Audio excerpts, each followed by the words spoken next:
Doutor Wander, médico cardiologista, também ficou com água na boca aqui depois desses presentes. Obrigado por sua participação aqui. Bom dia, doutor Wander.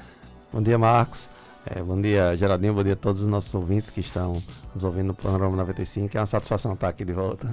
O nosso tema de hoje aqui no nosso programa é aneurisma de aorta. O que é um aneurisma?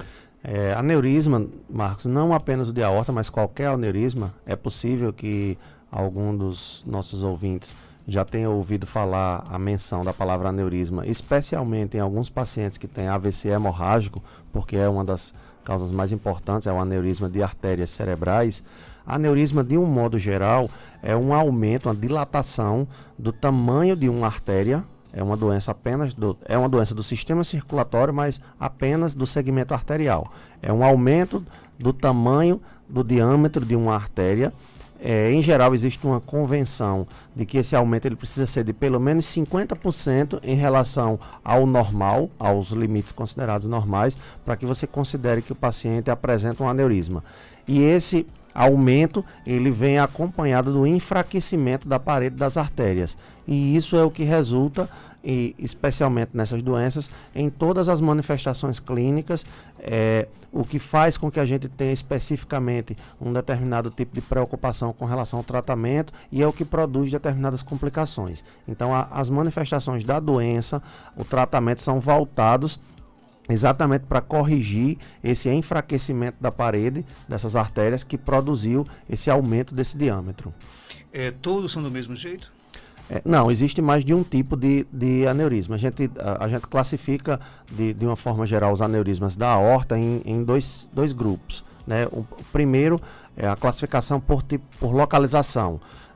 A aorta é a principal artéria, a maior e a principal artéria do nosso corpo. É aquela que sai do ventrículo esquerdo do nosso coração. E ela tem um papel de distribuir o sangue rico em oxigênio para todos os órgãos do nosso corpo. A aorta ela tem um formato, Marcos, de um cajado, de uma bengala. Tem um formato mais ou menos de uma bengala. Você olhando para ela, do jeito que ela está no corpo humano, uma pessoa em pé, ela primeiro se dirige para cima, forma uma curvinha, como fosse uma curva de uma bengala mesmo, e depois ela desce e vai até a parte inferior do abdômen, um pouquinho abaixo do nível do umbigo, na maioria das pessoas, quando ela se divide ali nas artérias ilíacas. E uma das classificações, um dos tipos, uma das maneiras de classificar os aneurismas é segundo a localização, porque eles têm tratamento diferente, têm manifestações clínicas diferentes e têm complicações diferentes também. Então, o aneurisma que se localiza na região torácica é um tipo, e o aneurisma que se localiza na região do abdômen é outro tipo. Então, só aí a gente tem dois tipos conforme a localização: aneurismas de aorta torácica, aneurismas de aorta abdominal, e existe ainda um terceiro tipo, que é quando o aneurisma é grande ou envolve mais de um segmento, que é chamado de aneurisma tóraco-abdominal. E existe também uma outra forma de se classificar os aneurismas, que é com relação ao formato dessa dilatação. A gente falou que é uma dilatação, é um crescimento do tamanho do diâmetro da artéria. Existem duas formas dessa artéria ela crescer. Uma é quando ela cresce de uma maneira uniforme. Então, todos os lados daquela artéria eles estão crescendo de uma forma uniforme, e isso a gente chama de aneurisma fusiforme. Ele tem essa característica. Já o outro aneurisma é o aneurisma do tipo sacular, que é quando você tem apenas uma região específica daquela artéria, apenas uma parte específica daquela artéria que dilata, que sofre um aumento por enfraquecimento das suas paredes, e a gente chama esse aneurisma de aneurisma sacular. Esse é bem parecido, eu faço analogia quando vou explicar aos pacientes, é bem parecido com eu não tenho outro nome para chamar não, é uns buchos que se formam às vezes em pneu, sabe? Aquele pneu mais velho, mais gasto ali na lateralzinha, ele enfraquece e forma aquele buchozinho, pronto. É mais ou menos como se fosse aquilo, é o aneurisma sacular. E como, do mesmo modo dos pneus que tem esse tipo de problema, os aneurismas saculares também podem sofrer com alguns tipos de problemas ou complicações que a gente vai ver à frente aí. Agora, o que é que causa, no caso, isso? A causa, Marcos, na verdade não é uma só. Ela é uma doença que a gente poderia chamar no grupo das muitas doenças que são multifatoriais. O aneurisma certamente ele tem um componente genético, seja ele transmitido ou não, hereditário ou não, mas existe uma certa predisposição pessoal para o aparecimento de aneurisma, mas ela é associada a alguns fatores ambientais também, ou seja, algumas coisas que não têm a ver com a sua genética. E aí a gente pode abrir melhor o leque dessas causas ambientais ou dessas causas que não são genéticas. A gente coloca aí então alguns fatores de risco que elevam a possibilidade do paciente desenvolver aneurisma. Ela não necessariamente causa, mas quem tem esses fatores de risco está mais propenso a ter certos tipos de aneurisma. Para os aneurismas abdominais, os fatores de risco mais comuns são, em primeiro lugar e mais importante, o tabagismo. É um dos mais importantes fatores de risco para o aneurisma de aorta abdominal. Além disso, o sexo masculino. Os homens, estatisticamente, eles têm 10 vezes mais aneurismas abdominais do que as mulheres. A idade também é um fator que corrobora, que aumenta as chances da pessoa. Quanto mais idoso mais chances você tem de ter um aneurisma. E algumas doenças, como pressão alta, colesterol elevado, a presença de aterosclerose, que são placas de gordura e cálcio dentro da aorta, aumentam as chances de você desenvolver aneurisma, e a própria história familiar, que aí entra no caso o componente genético, né? Se você tem uma história de um parente de primeiro grau, teve um pai, uma mãe, um irmão, um filho, que desenvolveu aneurisma de aorta abdominal, você também tem mais chance de desenvolver. Para os aneurismas de aorta torácica, os fatores de risco são outros. Geralmente, eles aparecem associados a algumas doenças genéticas, como a válvula aórtica bicúspide ou algumas síndromes em que você tem um problema na formação do colágeno do corpo, como a síndrome de Marfan, a síndrome de Ehlers-Danlos, e uma doença que já foi muito comum no início do século passado, hoje em dia felizmente já não é mais tão frequente, mas que causava também aneurismas, era a sífilis. Quando ela estava em seu estágio terciário, ela poderia produzir esse tipo, vamos dizer assim, esse tipo de complicação que seria o aparecimento de um aneurisma na aorta. A sífilis complicada, ela resultava nesse aneurisma. Essas causas, a aorta bicúspide, Ehlers-Danlos, Marfan e a sífilis, são causas para o aneurisma de aorta torácico. Doutor Wanda, agora, a pessoa com aneurisma, ela sente o quê? Marcos, muitas vezes a pessoa com aneurisma não sente nada, certo? A doença, em alguns casos, ela só é descoberta quando você está fazendo alguns exames, muitas vezes procurando outra doença, e você descobre acidentalmente. Quando o paciente vem a apresentar sintomas, no caso, por exemplo, do aneurisma de aorta abdominal, geralmente ele sente um desconforto abdominal. A localização mais comum desse desconforto é no hipogástrio, que é ali próximo à região da bexiga, no pé da barriga. Para mim é mais fácil de dizer dessa forma, né? É um pouquinho abaixo do umbigo, na região central do abdômen. Esse desconforto ele tende a ser persistente e algumas vezes ele está localizado na região das costas, no mesmo ponto, né? Na região lombar, né? Só que na parte de trás da região do nosso tronco. Isso não quer dizer, obviamente, que todo mundo que sente um desconforto na região do inferior do abdômen está com aneurisma, né? A maior parte, felizmente, é de casos muito mais simples, como infecções urinárias ou alguns, no caso das mulheres, algum distúrbio ginecológico em útero e em ovários, são mais simples, mais comuns, mais frequentes de ocorrer do que o aneurisma. Mas quando ele vem se manifestar, ele costuma se manifestar dessa forma.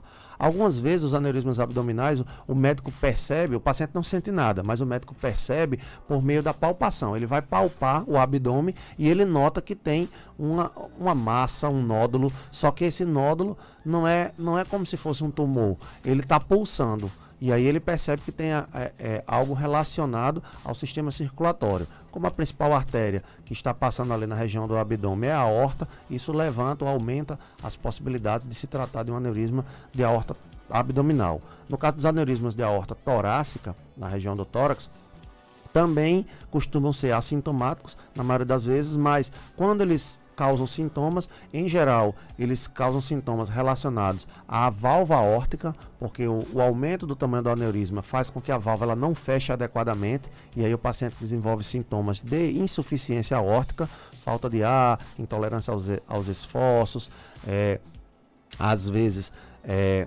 cansaço à noite, acorda sufocado à noite, tudo isso pode estar relacionado à insuficiência aórtica e também sintomas do que a gente chama de efeito de massa, porque diferente da região do abdômen, onde se você tiver algum problema, o abdômen ele pode crescer, na região torácica, como ela é limitada, a caixa torácica ela é limitada pelas costelas, então você não tem para onde crescer as estruturas. Então, quando uma estrutura aumenta de tamanho em grande quantidade ou numa proporção muito grande, dentro da caixa torácica, ela vai acabar comprimindo outras estruturas. E aí você pode ter sintomas relacionados a essa compressão. Por exemplo, a aorta torácica, ela pode comprimir o esôfago e o paciente sentir dificuldade de alimentação. A gente chama de disfagia. Ele sente um entalo, uma dificuldade de alimentação. Ela pode comprimir ou dificultar a respiração por compressão dos brônquios, que são as estruturas que levam o ar respirado, né, pelo nosso nariz, pelas vias aéreas superiores,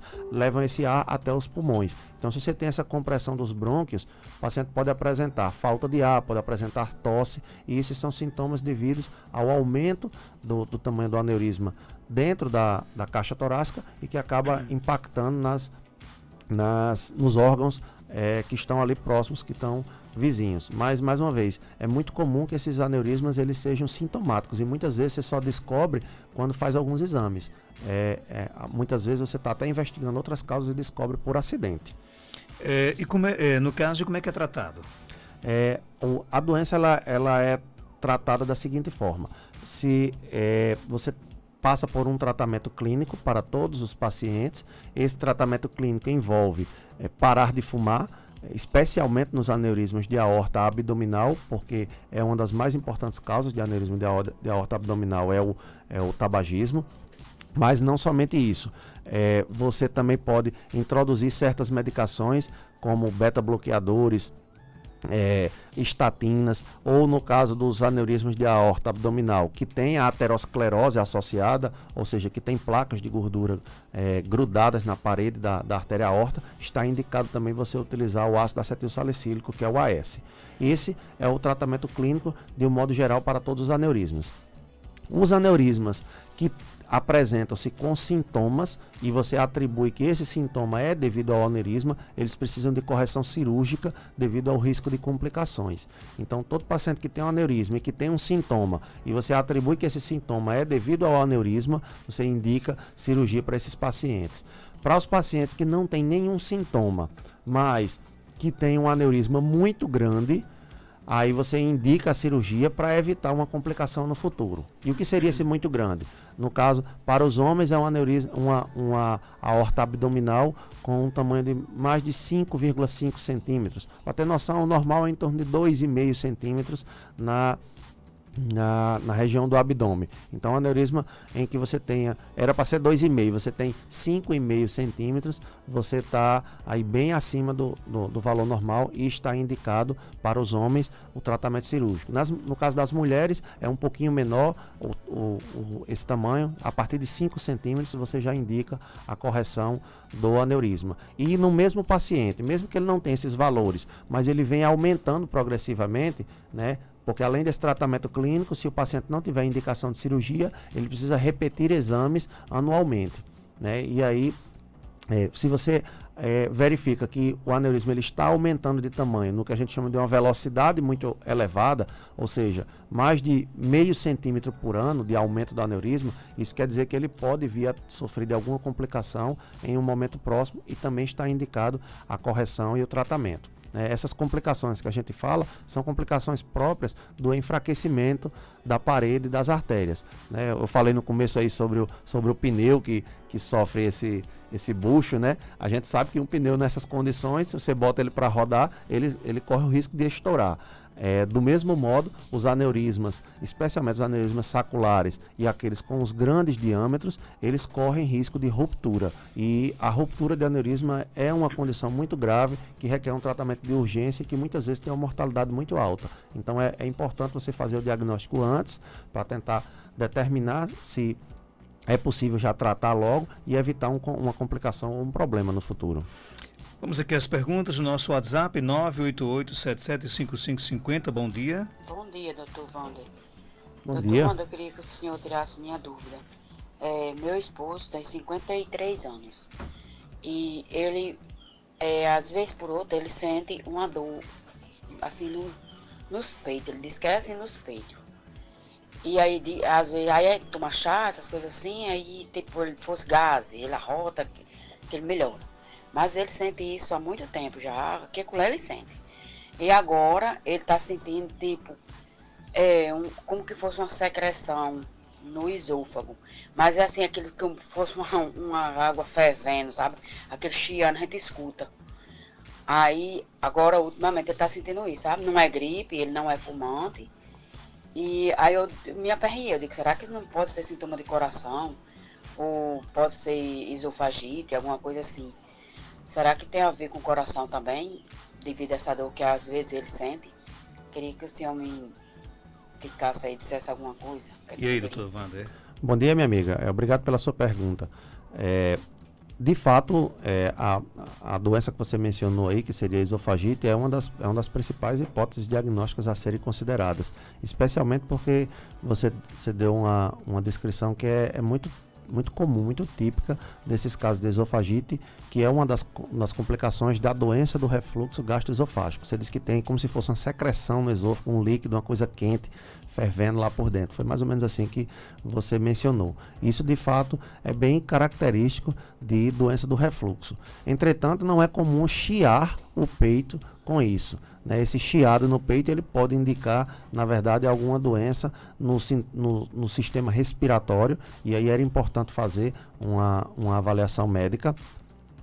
Assim como essa dor torácica que melhora com os arrotos, como você disse, as eructações, que muita gente atribui só a excesso de gases no trato gastrointestinal, algumas vezes, a depender da dor torácica, ela pode estar relacionada a quadros de isquemia miocárdica, a quadros de angina, mesmo que o paciente tenha o estágio dos arrotos depois que sente a dor. Né?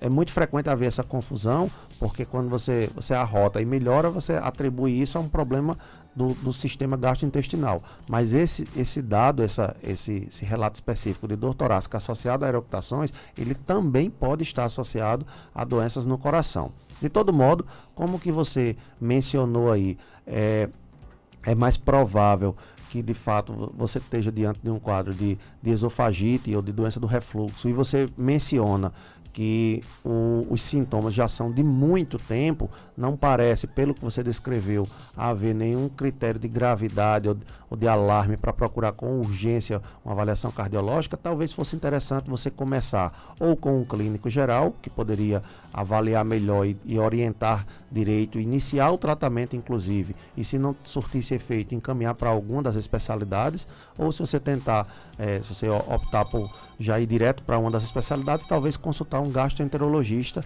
porque poderia verificar direitinho essa questão da doença do refluxo e da esofagite. Tá bom? Tem mais pergunta aqui, bom dia. Bom dia, Marcos Danta, bom dia, doutor Wander. Bom dia. Escuta, doutor Wander, a minha filha de uns dias para cá, segundo ela, diz que sente assim do lado esquerdo, no pescoço, o sangue subir e descer. E já colocou na cabeça que ela tem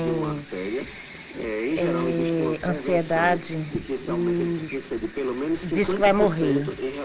Eu queria saber se isso é possível, ela sentir o sangue subir e descer. Ela disse que parece que como se tivesse, sente direitinho. E primeiramente ela vai para a internet, aí que acaba de enlouquecer ainda mais. Obrigada e espero que o senhor me dê alguma resposta. Sim, sempre minha pressão foi... Você que não complementa essa pergunta, deu outra pergunta já, Elton. Tá bom, então. Obrigado pela pergunta. Acho que a pergunta principal era se é possível alguém sentir o sangue subir e descer. Eu nunca tinha ouvido essa, para mim é novidade, mas que é possível não está aí sua filha sentindo, então é possível sim. Se é possível isso ser uma doença cardiológica, aí eu já acho que não. É bem pouco provável que se trate de uma doença cardiológica. Talvez o segredo dessa história, eu não sei especificamente o do que se trata. É preciso investigar. Se ela está com medo, se ela está ansiosa com isso, é preciso investigar, é preciso ir atrás. Mas uma coisa que eu gostaria de fazer era tranquilizá-la. A princípio não tem nenhuma indicação nenhum indício de que esse sintoma de sentir o sangue subindo e descendo pela região do pescoço, ele seja devido a alguma doença cardíaca. E especialmente nesses tempos de quarentena, onde a gente fica mais tempo em casa, acaba acessando mais redes sociais, internet. Doutor Google, né? O Dr. Google, exatamente. Torna-se um perigo muito grande para a saúde mental, não só da sua filha, mas de todas as outras pessoas, essas pesquisas de internet sobre o que pode ser determinado sintoma, né? Quando você coloca, hoje em dia, o principal método de você acessar a internet é via Google, né? Você, antes de chegar em algum local, você primeiro vai lá e faz uma pesquisa. E a principal ferramenta, o principal motor de busca é o motor do Google. E aí o que acontece? Você digita lá o que está sentindo e o motor do Google, o algoritmo do Google, ele vai lhe dar os sites que são mais visitados. E isso gera uma bola de neve, porque os sites que são mais visitados, em geral, não são os sites necessariamente que têm um conteúdo mais voltado para esclarecer a população. Muitas vezes eles esclarecem, mas de uma forma inadequada, não são, muitas vezes nem sequer editados ou trabalhados por profissionais de saúde e acabam confundindo mais do que ajudando. Então, nessas horas que a gente está ansioso, está com problemas, está em casa angustiado com essa quarentena, você está sentindo sintoma e vai no Google para procurar, é melhor não procurar. É melhor simplesmente não procurar, porque muitas vezes o resultado, se você não tiver uma estrutura muito boa, estrutura mental muito boa, você pode sair mais preocupado do que entrou ao fazer esse tipo de pesquisa, porque não existe um filtro. Hoje em dia, na verdade, as informações estão todas à disposição, né? Você tem todos os livros que eu tenho de medicina, você consegue de uma forma não legal, né? Você pode piratear se você quiser. Você consegue ir na internet lá e botar para baixar um livro de medicina em PDF. As informações, elas estão à vista de todo mundo, de quem quiser. O problema agora é você saber filtrar qual é a informação que é de qualidade e qual é aquela que não é. E, infelizmente, é difícil a gente fazer. Para cada pesquisa que você fizer no Google, vai dar um site diferente. Então, não tem como dizer assim, olha, use esse site como fonte, use aquele outro como fonte. Na verdade, o que a gente precisa é ter um certo cuidado ao utilizar, ao ver essas informações e estar preparado. Se você não está preparado para ver isso, você não tem estrutura para ver isso e achar que vai sair mais ansioso, mais preocupado do que entrou, é melhor nem consultar. Se estiver sentindo mesmo, estiver com medo de ser uma doença, procure um médico da especialidade que você achar, o seu médico de confiança, um clínico geral, e faça essa avaliação, mas fazer esse tipo de conduta, especialmente agora, onde a gente está com os nervos à flor da pele, certamente não faz bem para as nossas cabeças.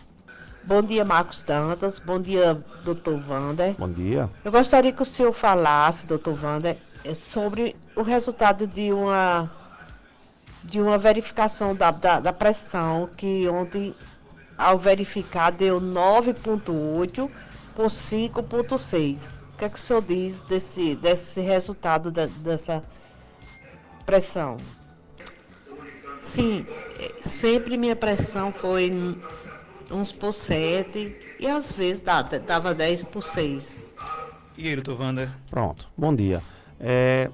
Pode ficar tranquila com relação a isso, tá certo? Você não me contou sua idade, você não me contou seus fatores de risco, se tem alguma doença como pressão alta, diabetes, colesterol, não contou o histórico da família, que são etapas que são importantes para poder a gente fazer um julgamento clínico. Não mencionou se está utilizando algum tipo de medicação temporariamente ou se usa alguma medicação de forma crônica, mas o que importa é que você deu elementos que a gente já pode orientar você de uma forma adequada, baseada apenas nessas informações que você nos trouxe. Você disse que a sua pressão é 11 por 7 e algumas vezes 10 por 6. Ontem ela deu 98 por 56, ou como você disse, 9,8 por 5,6.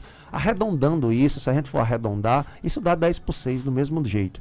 A gente faz arredondamento por notação científica. Então, se você fizer arredondação ou arredondamento aqui, vai dar 10 por 6 do mesmo jeito. Então, em relação ao seu próprio histórico pessoal, que me diz que a sua pressão é em torno de 11 por 7 ou 10 por 6, essa pressão de 98 por 56, ela não quer dizer nada. Ela não quer dizer nenhuma doença, não é nenhum motivo de preocupação, se você tiver medido essa pressão sem nenhum sintoma associado. Agora, se você estava medindo essa pressão com uma dor no peito, com falta de ar, com suor frio, vontade de vomitar, sensação de desmaio ou algum outro sintoma, aí a gente precisa investigar melhor, especialmente o sintoma e não a pressão, que pode ser só um reflexo de tudo isso.